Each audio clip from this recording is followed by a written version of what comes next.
Thank you for tuning in. This is our group's presentation on the group's case study 2, micro to massive effects of nanoparticles on humans. So what exactly are nanoparticles? Nanoparticles are anything that has a dimension from 1 to 100 nanometers as described by the Food and Drug Administration. They can be anything that includes industrial byproducts, engineered constructs, or even residues from wildfire, just to name a few examples, or basically anything that has a very, very small size and used for their microscale. The use of engineered nanoparticles, or ENPs, has grown exponentially even despite that their associated risks are unknown and have had very little studies done on them. They include a lot of chemical properties that include high reactivity, hydrophobicity, durability, deformability, electrical conductivity, and many more. Their use, as we read on these two papers, is not limited to, but does include using them as a biocide, and this is a very important factor that they possess. Commonly, they are constructed using heavy metals such as silver, gold, and zinc. There are a lot of concerns with nanoparticles, and this has to do with them having a high surface area to volume ratio, which make them very, very toxic. However, nanoparticles have limited studies due to the regulation that focuses mostly on the chemical properties compositions rather than the size and shape.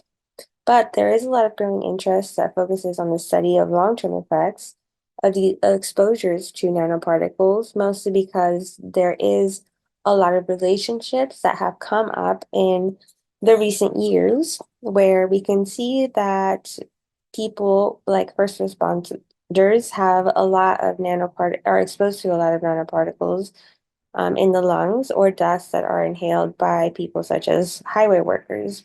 And these have been correlated to have been found in a lot of health issues. So, nanoparticles don't always have a negative effect. They can provide a beneficial impact towards human life, such as detoxifying blood and water drinking supplies, but it needs to be used in caution, and we need to study them more to be able to understand their long-term effects. All of the chemical properties that were listed previously are very good for nanoparticles, but they could also make them highly toxic by being able to bring specific material into the cell. One of the major concerns that we read about is the ability of bacteria such as E. coli to evolve resistance to nano-heavy metals such as biocides.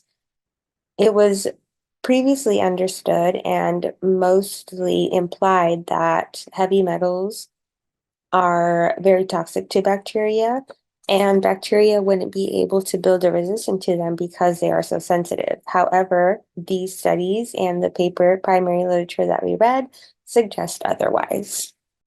Moving on to the questions regarding the scientific literature titled Rapid Evolution of Silver Nanoparticle Resistance in Escherichia coli. The specific question asked is, can bacteria, specifically E. coli, evolve resistance to silver nanoparticles? And if so, how easily? Now, the motivation behind this research is that there's an exponential increase in the usage of engineered nanoparticles in biocides and commercial products, and it has resulted in an increase in intentional and unintentional exposure of nanoparticles to microorganisms. Originally, the belief was that metallic nanoparticles inhibit bacterial physiology, making it too difficult for the development of resistance. However, with the rapid rise of antibiotic resistance and increased usage of nanoparticles on bacteria, it is imperative to determine if there is a possibility for evolution of metal nanoparticle resistance in bacteria. This knowledge will determine if further steps need to be taken regarding the usage of these nanoparticles as to not overuse them or excessively use them. Moving on to the methods, here we have a flowchart for the methods conducted in this experiment. Starting off with the evolution experiment, they first cultured E. coli with specifically the K12 MG1655 strain in Davis minimal broth with dextrose 10%. They propagated via daily transfers for 11 days of regrowth, and then they cultured 5 groups in DMB for 24 hours, 5 control groups. Now, from the controls, they cultured the treatment groups in DMB with 50 micrograms per liter of 10 nanometer citrate-coated silver nanoparticles. They froze the remainder of each replicate at negative 80 degrees Celsius every 5 generations to save that for the genomic analysis portion. They increase the silver nanoparticle concentration every 50 generations, first to 100 nanoparticle microliters per micrograms per liter, then 125 micrograms per liter. They then combined replicates after 45 generations at 125 micrograms per liter to preserve the viability of the bacteria. And then they created 5 new replicates, allowing for growth of 40 generations. They exposed the replicates again to the 125 micrograms per liter of the silver nanoparticles for a total of 80 generations, and then they combined them once again after 45 generations to measure the silver resistance in the bacteria. They then measured the bacterial growth using optical density. They measured that at 620 nanometers for 0, 3, 6, 12, and 24 hours using a 98 well plate. Then moving on to the bacterial enumeration, they enumerated populations via spread plating on Davis minimal agar, and of course counted. Second to last, they measured the minimum inhibitory concentration of the silver nanoparticles, and they did that using a serial dilution method. And now lastly, they did the genomic analysis, where the genomic analysis was conducted using the whole genome resequencing at generations 100 and 200.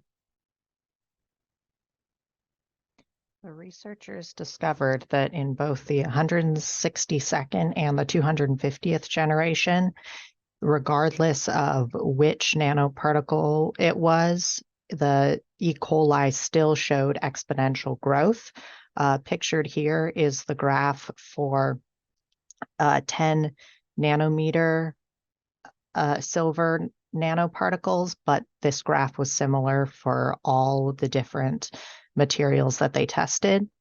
The control and treatment group that were not exposed to 250 micrograms per liter began exponential growth after 3 hours, but the control and treatment group that was exposed had a delayed growth of 6 hours, but equally rapid exponential growth. The graph shows that although all the control and the treatment groups didn't begin with silver resistance, they were still able to rapidly evolve to have it, and the presence of silver did not diminish their exponential growth. So the researchers concluded that the resistance to silver nanoparticles can actually evolve rapidly without requiring major genomal changes. The evolution of resistance to silver nanoparticles required very few mutational steps and less than 250 generations, even as low as 100 in some cases. They also conclude that any use of silver nanoparticles have to take into account both horizontal gene transfers and new mutations in the target microbe, rather than just horizontal gene transfers alone. This means that silver nanoparticles may not function well as long-term antimicrobials as they're currently assumed to. There are multiple connections between the materials discussed in class and the information provided in the articles. The first connection is the selection pressure. The article informs us that by generation 250, definite resistance to AGNPs and AGNO3 was observed. Subsequent selection increased resistance to both, and this increase in resistance was attributed to resistant alleles accumulating in AGNP-resistant populations, indicating selection pressure due to the environmental impacts of AGNPs. This is a type of directional selection, and we have studied in class that directional selection is a type of natural selection where individuals at one stream of a phenotypic range have higher fitness compared to individuals with phenotypes at the opposite extreme. And in our case, it resulted in a shift in the frequency distribution for bacteria over time towards the favored extreme trait, which is resistant to silver nanoparticles. The second connection is gene mutation. And according to the results of the research, multiple mutations in several genes were noted, like CUSS, PORL, and RPOB. And these mutations are associated with AGNP resistance and have swept to fixation in treatment populations by generation 200. And we have learned in class that mutations are changes in the DNA sequence of an organism. They can occur spontaneously during DNA replication or due to environmental factors such as like radiation or chemical exposure. And they lead to genetic variation within a population, and that's essential for evolution. In our paper's case, the AGNP imposed an environmental impact on the bacteria being tested, and that caused the mentioned mutations that led to the genetic variations and the resistance to nanoparticles. The third connection is fitness. And the paper mentioned that after 225 generations of exposure to the AGNP environment, the treatment population demonstrated greater fitness against control strains as measured by optical density and colony forming units. And that's in the presence of varying concentrations of 10 nanometers of AGNP and AGNO3. And of course, we learned in class that fitness is one of the conditions necessary to evolve through natural selection, and it is a reproductive success of a genotype in comparison to the other genotypes available in the population. In our case, the resistance to silver nanoparticles had the greater fitness compared to control strains, and that is a trait that evolved through the natural selection. Some of the interesting points we thought about after reading the articles that it's interesting how much we don't know about the nanoparticles, despite its popularity and exponential growth, especially that much of the current nanoparticle exposure is due to consumer products.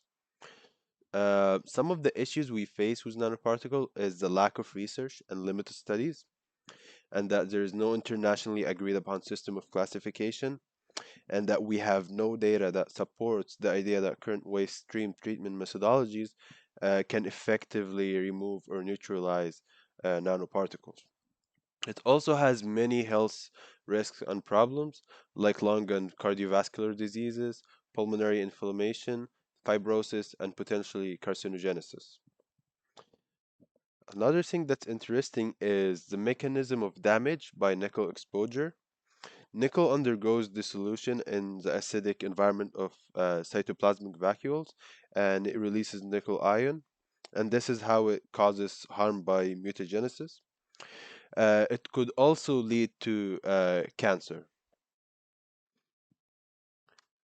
This wraps our presentation. Thank you all for listening.